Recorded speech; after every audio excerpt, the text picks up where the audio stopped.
نعرہ رسالت، نعرہ حیدری، دشمنان اہل بیت پہ لعنت، بر محمد وآل محمد صلوات۔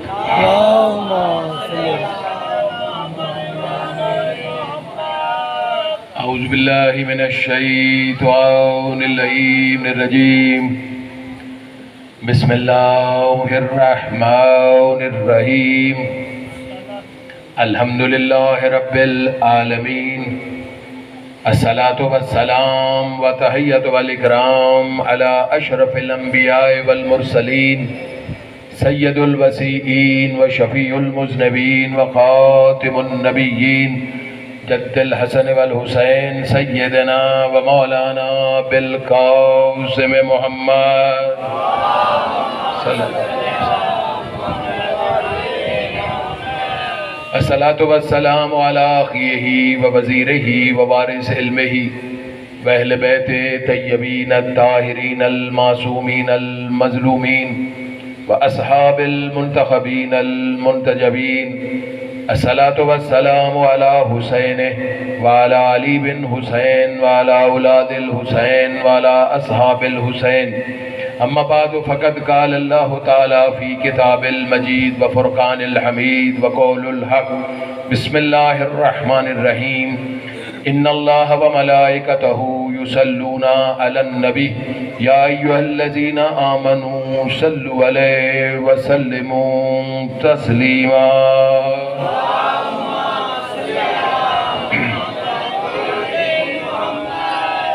محرم الحرام کی پہلی شب جمعہ ہے، اور آپ کو پتہ ہے کہ یہ شب جمعہ عبادت کی رات ہے، اور شب جمعہ کو شب حسین بھی کہتے ہیں۔ کیوں؟ کائنات کی یہ عظیم ہستی ہے کہ ساری فضیلتیں سمٹ کر حسین کے وجود میں اکٹھی ہو گئی ہیں۔ ہر نبی بھی جب تک حسین پر رویا نہیں ہے، اللہ نے کے حکم سے آدم سے لے کر عیسیٰ تک اور عیسیٰ سے خاتم تک ابھی حسین دنیا میں آئے نہیں ہیں، اس سے پہلے اللہ چاہتا تھا کہ تم رو، حسین پر رویا جائے۔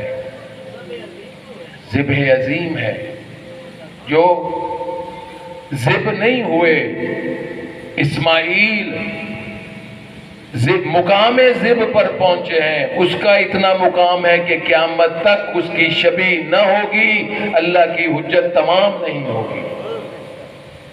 اگر حج پر جا کر دیکھیں تو حج کوئی علیحدہ سے عبادت نہیں ہے، حج کوئی علیحدہ سے عبادت نہیں ہے کیا؟ ایک باپ کے اور بیٹے اور اس کی ماں کی جو صحیح ہے وہی حج اللہ نے قرار دے دیا۔ یعنی اسماعیل کی ماں اگر دوڑے ہاجرہ صفا و مروہ پر اور ہے وہی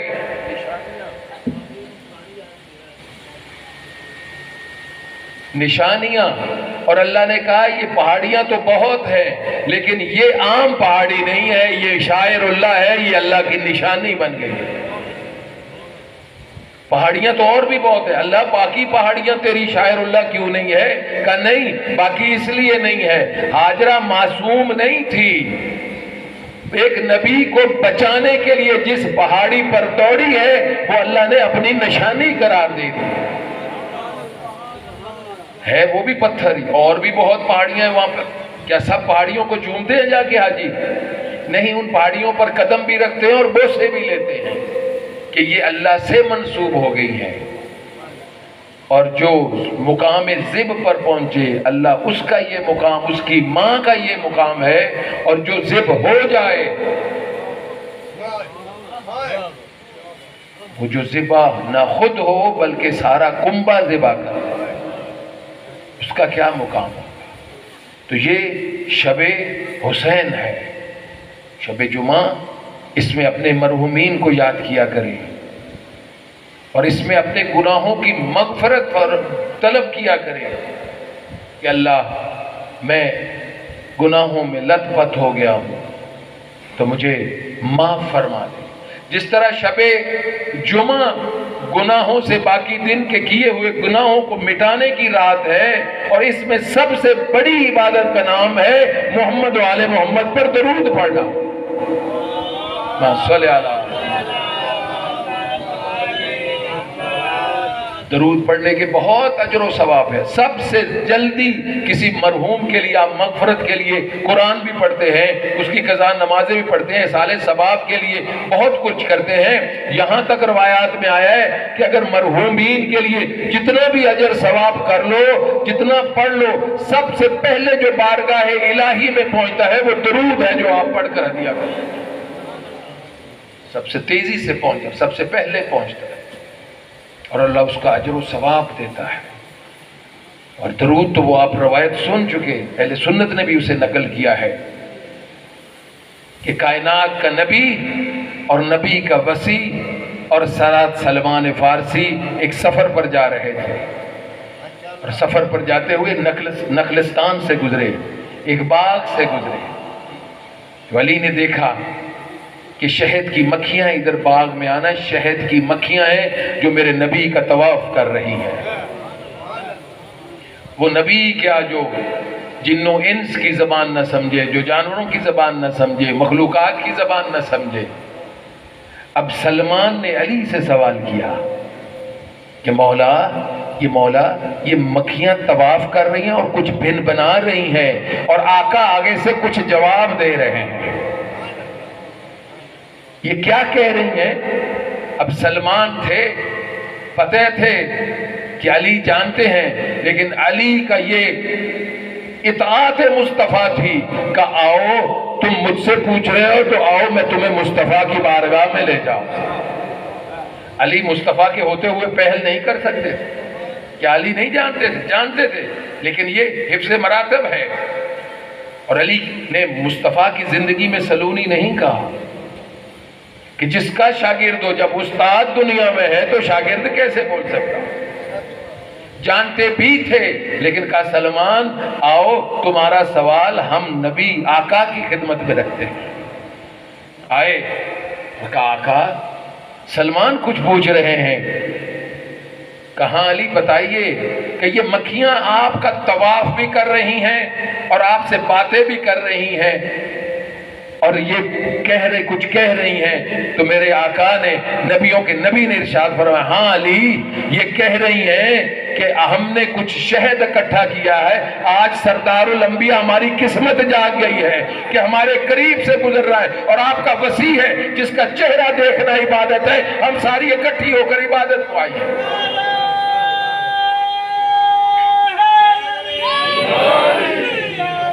اور آپ ہماری قسمت ہے، آپ ہمارے قریب سے گزر، ہم آپ کو کچھ تحفہ نذرانہ پیش کرنا چاہتے ہیں۔ علی جاؤ اور وہاں سے شہد اکٹھا کیا ہے، وہ لے آؤ، یہ ہدیہ نذرانہ پیش کرنا چاہتی ہے۔ جب شہد لایا گیا اس وقت پھر سلمان بولے اور علی سے پوچھا کہ آقا ایک اور سوال میرے ذہن میں آیا۔ علی نے کہا ہاں بولو سلمان۔ کہا آقا یہ شہد کی مکھیاں جتنے جنگل میں کڑوے پھول ہوتے ہیں سب کا رس چوستی ہیں، اتنے کڑوے پھولوں کا رس چوس کر اتنا شیریں شہد کیسے تخلیق ہوتا ہے؟ تو پھر علی نے کہا ہاں سلمان تم کہہ رہے ہو تو آؤ تمہیں آقا کی خدمت میں لے چلے۔ اور آقا کی خدمت میں آئے تو سوال کیا، تو آقا نے کہا تم مجھ سے پوچھ رہے تو کیوں نہ شہد کی مکھیوں سے پوچھ لیں، اس کی ملکہ سے پوچھیں کہ یہ تمہیں یہ اتنا جو کڑوا رس چوستی ہو اور پھر اسے اتنا شیریں بناتی ہو کیسے؟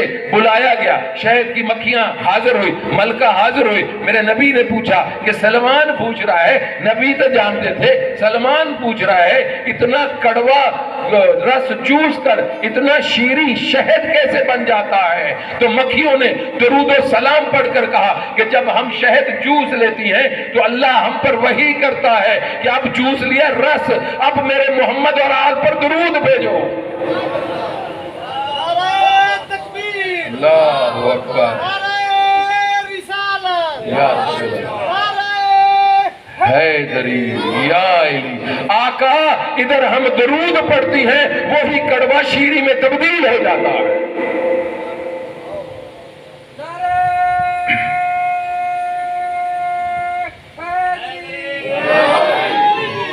یہ شہری تبدیل ہوتا ہے. آپ پر درود پڑھنے کی بدولت ہماری شہد قیمتی بن جاتا ہے.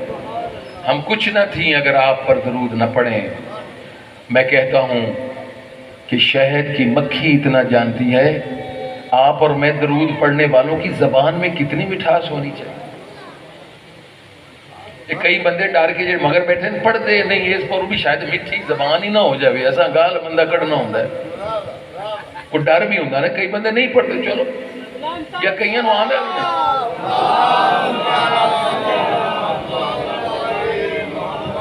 اپنے اخلاق کو بہتر کرنا ہے اپنی عبادت کو قبول کرنا ہے تو درود بھیجا کریں. اہل سنت سے پوچھ لیں دیوبندی سے پوچھ لیں اہل حدیث سے پوچھ لیں شیعہ سے پوچھ لیں کہ ساری عبادت کی سجدے بھی دو کیے رکوع بھی پورا کیا تشہد بھی پورا پڑھا قیام بھی پورا کیا ہے درود بھول گیا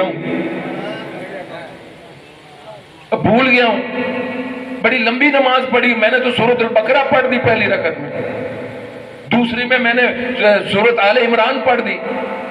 تو کیا ہوگا جس اپنی مسجد کے مولوی کے پاس جائے گا مولوی صاحب کوئی نہیں درود کو نہیں پڑھا سجدہ پورا کیتا ہے لمحہ کیتا ہے رکوع کیتا ہے قیام کیتا ہے ہر مکتب کا مولوی کہے گا دوبارہ پڑھ تیری باطل ہے تیری باطل ہے. اگر قبول کروانی ہے اللہ تو لائق سجدہ ہے یہ درود اور سلام مصطفیٰ پر کیوں پڑھاتا ہے.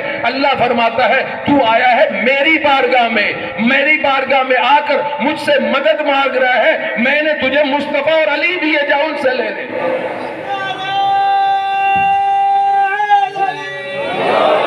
ایاک نعبد و ایاک نستعین کی صدائیں بلند کی ہے نا کہ اللہ ہمیں سیدھا راستہ دکھا. میں نہیں آ سکتا زمین پر جہاں میرا محمد ہے اور محمد کے بعد علی ہے ان کا راستہ ہی میرا راستہ ہے. ان کے راستے پر چلو گے تو وہی میرا راستہ ہے. حسین کا راستہ توحید کا راستہ ہے حسین کا راستہ رسالت کا راستہ ہے حسین کا راستہ ولایت کا راستہ ہے حسین کا راستہ انسانیت کا راستہ ہے. ہر شے حسین سے ہو کر گزرے گی. علی بھی ملیں گے تو حسین سے ہو کر مصطفیٰ ملیں گے تو حسین سے ہو کر دین ملے گا تو حسین سے ہو کر. معین الدین چشتی کوئی پاگل نہیں تھے اللہ رحمہ جو کہہ کے حقہ کے بنا لا الہ الا حسین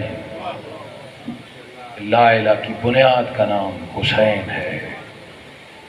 اگر حسین نہیں ہے اور میں کہتا رہتا ہوں کائنات کی روح کا نام مصطفیٰ ہے اور مصطفیٰ کی روح کا نام حسین ابن علی ہے. کائنات قائم ہے تو میرے مصطفیٰ کی وجہ سے اور مصطفیٰ کی محنت رنگ لائے گی تو حسین کی وجہ سے. یہ شب جمعہ ہے روایات میں آپ نے پڑھا ہوگا چودھری صاحب بیٹھے ہیں کہ ہر شب جمعہ میرا نبی کربلا جاتے ہیں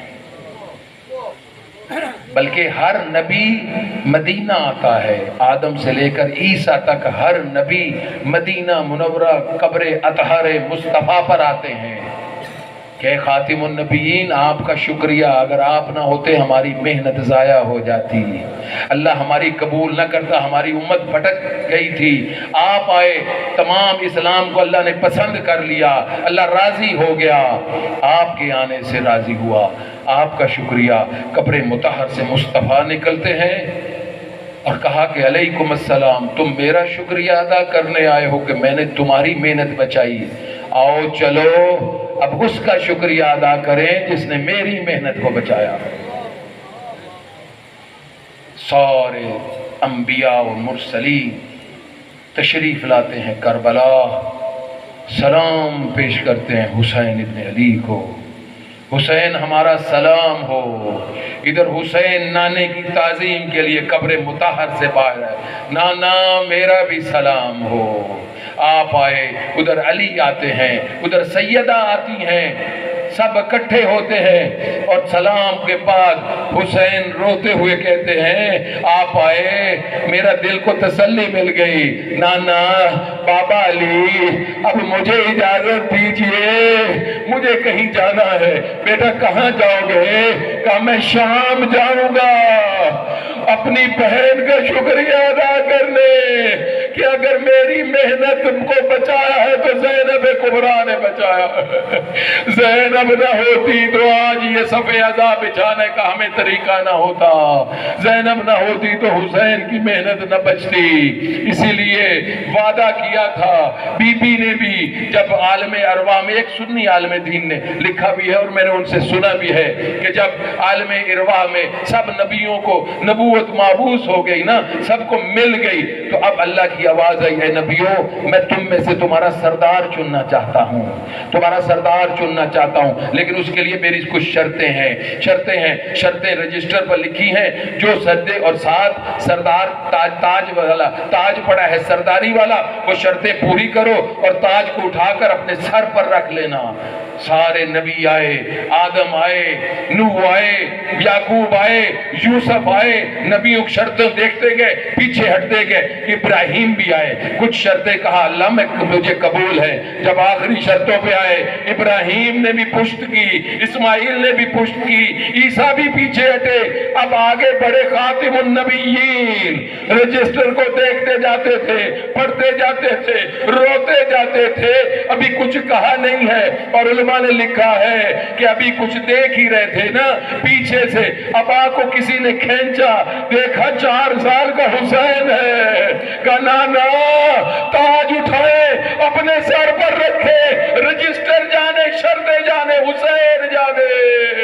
کہا بیٹا بہت بڑی شرطیں ہیں۔ کہا کیا ہے؟ کہا بچے قربان کرنے پڑیں گے، بھوکا اور پیاسا ذبح ہونا پڑے گا، علی اکبر کے کلیجے میں برچھی کھانی پڑے گی، علی اصغر کے گلے میں تیر۔ کہا قبول ہے، قبول ہے، تجھے اپنا گلا کٹانا پڑے گا۔